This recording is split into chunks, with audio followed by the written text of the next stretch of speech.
Hi friends, try and test ഫുഡിൻ്റെ പുതിയൊരു വീഡിയോയിലേക്ക് സ്വാഗതം. ഇന്നില്ലേ നല്ല അടിപൊളി ടേസ്റ്റിലുള്ളൊരു പാവയ്ക്ക തീയലിൻ്റെ റെസിപ്പിയാണ്. അപ്പോൾ ഒരു തീയൽ ഉണ്ടാക്കാനായിട്ടേ ഞാനൊരു ഉരുളിയിലേക്ക് കുറച്ച് എണ്ണ ഒഴിച്ച് കൊടുത്തിട്ട് ഒരു 3 വലിയ സവാള ഇതേപോലെ നീളത്തിൽ അരിഞ്ഞ് ചേർത്ത് കൊടുത്തിട്ടുണ്ട്. പിന്നെ ഒരു തീയലിന് വേണ്ടിയിട്ട് ഞാനൊരു 1.5 കിലോ പാവയ്ക്കാണ് എടുത്തിരിക്കുന്നത്. ഇനി നമുക്കിതിലേക്ക് എരിവിന് വേണ്ടിയിട്ടുള്ള പച്ചമുളക് ചേർത്ത് കൊടുക്കുക. അപ്പോൾ നല്ലതുപോലെ എരിവുള്ള മുളകാണ്, ഒരു 9 മുളക് ചേർത്ത് കൊടുത്തിട്ടുണ്ട്. ഒരു ടീസ്പൂണേ ഉപ്പും കൂടെ ചേർത്ത് കൊടുത്തിട്ട് ഇത് നല്ലതുപോലെ ഒന്ന് മിക്സ് ആക്കിയെടുക്കാം. ഈ ഒരു പച്ചമുളകും ഈ ഒരു സവാളയൊക്കെ നല്ലതുപോലെ നമുക്കൊന്ന് വാടിയിട്ട് ആ ഒരു പച്ചച്ചൊവ്വയ്ക്ക് ഒന്ന് മാറി കിട്ടണം. അതുവരെ ഒന്ന് മിക്സ് ആക്കി എടുക്കുക. കുറച്ച് കറിവേപ്പിലയും കൂടി ചേർത്ത് കൊടുത്തിട്ട് മിക്സ് ആക്കി എടുക്കുക കേട്ടോ. എന്നിട്ട് ഇതിലേക്ക് നമുക്ക് അരിഞ്ഞ് വെച്ചിരിക്കുന്ന പാവയ്ക്ക ചേർത്ത് കൊടുക്കുക. അപ്പോൾ പാവയ്ക്ക അരിഞ്ഞെടുക്കുമ്പോൾ ഇതേപോലെ കനം കുറച്ചിട്ട് ചെറിയൊരു വലിപ്പത്തിൽ അരിഞ്ഞെടുക്കുക കേട്ടോ. ഇനി ഇത് നല്ലതുപോലെ ഒന്ന് മിക്സ് ആക്കി എടുത്തിട്ട് ഈ ഒരു പാവയ്ക്ക നമുക്കൊന്ന് വാട്ടിയെടുക്കണേ, ഈ ഒരു രീതിക്ക്.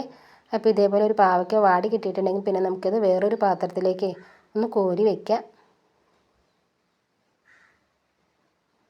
ഇനി നമ്മുടെ ഒരു തീയലിലേക്ക് ചേർക്കുന്നതിന് വേണ്ടിയിട്ട് കുറച്ച് തേങ്ങ ഒന്ന് വറുത്തെടുക്കണേ. അപ്പോൾ ഞാനൊരു ഉരുളിയിലേക്ക് കുറച്ച് തേങ്ങ ഇതേപോലെ ഇട്ട് കൊടുക്കുന്നുണ്ട്. തേങ്ങ ചിരണ്ടിയ സമയത്ത് കഷ്ണങ്ങളായിട്ട് വന്നിട്ടുള്ള ഒരു പീസിൽ മിക്സിയുടെ ജാറിലിട്ട് കൊടുത്തിട്ട് പൊടിച്ചിട്ട് ചേർത്ത് കൊടുത്തിരിക്കുന്നതാണ്. അതുകൂടാതെ കുറച്ച് തേങ്ങ ചിരണ്ടിയതും ചേർത്ത് കൊടുത്തിട്ട് മൊത്തത്തിൽ തേങ്ങയുടെ അളവ് ഒരു 4 പിടി തേങ്ങ ചേർത്ത് കൊടുത്തിട്ടുണ്ട്. എന്നിട്ട് നല്ലതുപോലെ ഇതൊന്ന് മിക്സ് ആക്കി എടുത്തിട്ട് ഈ ഒരു തേങ്ങ ഒരു ഗോൾഡൻ കളർ ആകുന്നത് വരെ ഒന്ന് വറുത്തെടുക്കണേ. കണ്ടോ, ഇതേപോലെ തേങ്ങയൊന്ന് നമുക്ക് കളർ മാറി വന്നിട്ടുണ്ടെങ്കിൽ നമുക്ക് പൊടികൾ ചേർത്ത് കൊടുക്കാം. അപ്പോൾ ഞാനൊരു 1/2 ടീസ്പൂൺ മഞ്ഞൾപ്പൊടിയും 2 ടീസ്പൂൺ എരിവുള്ള മുളക് പൊടിയും 2 ടീസ്പൂൺ എരിവ് കുറവുള്ള മുളക് പൊടിയും 2 ടീസ്പൂൺ മല്ലിപ്പൊടിയാണ് ചേർത്ത് കൊടുത്തിരുന്നത്. അപ്പോൾ മല്ലിപ്പൊടി ചേർത്തിരുന്ന ഒരു പാകമില്ലേ, വീഡിയോയിൽ എനിക്ക് മിസ്സായി പോയിട്ടോ. വീഡിയോ സ്പേസ് ഇല്ലാത്തത് കൊണ്ടേ കട്ടായി പോയിരുന്നു. പിന്നെയാണ് കേട്ടോ അത് ശ്രദ്ധിച്ചത്. അപ്പോൾ മല്ലിപ്പൊടിയും കൂടി ചേർത്ത് കൊടുത്ത് നമുക്ക് നല്ലതുപോലെ ഇതൊന്ന് മൂപ്പിച്ചെടുക്കാം.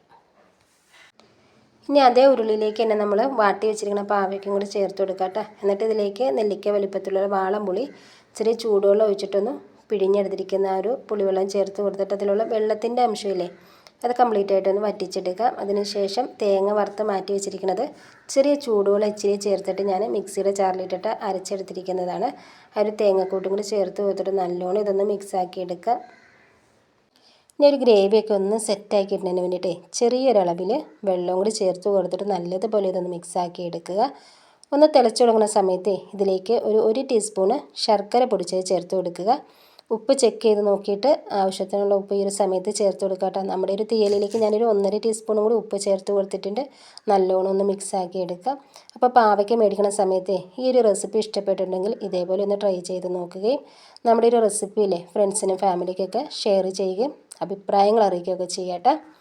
പിന്നെ ഈ ഒരു തീയൽ നമുക്കൊന്ന് താളിച്ചെടുക്കണം. അപ്പോൾ ഞാനൊരു ചീനച്ചട്ടിയിലേക്ക് കുറച്ച് വെളിച്ചെണ്ണ ഒഴിച്ച് ചൂടാക്കി എടുത്തിട്ട് ഒരു ടീസ്പൂൺ കടുകും ചെറിയ ഉള്ളിയും കുറച്ച് ഉണക്കമുളകും കറിവേപ്പിലേക്ക് ഇട്ട് കൊടുത്തിട്ട് നല്ലതുപോലെ ഒന്ന് മൂപ്പിച്ചെടുത്തിട്ട് ആ ഒരു താളിപ്പും കൂടി ഒഴിച്ചു കൊടുത്തിട്ടുണ്ട്. അപ്പോൾ നമ്മുടെ വീഡിയോ ഇഷ്ടപ്പെട്ടാലേ നമ്മുടെ ട്രൈ ആൻഡ് ടെസ്റ്റ് ഫുഡ് എന്ന ചാനൽ ഒന്ന് സബ്സ്ക്രൈബ് ചെയ്തിട്ട് സപ്പോർട്ട് ചെയ്യുക. വളരെ ടേസ്റ്റിൽ നമുക്ക് റെഡിയാക്കി എടുക്കാൻ പറ്റിയിട്ടുള്ള പാവയ്ക്ക തീയലിൻ്റെ വീഡിയോ നിങ്ങൾക്ക് ഇഷ്ടപ്പെട്ടു എന്ന വിശ്വാസത്തിലേ ഇനി നമുക്ക് പുതിയൊരു വീഡിയോയിൽ കാണാം.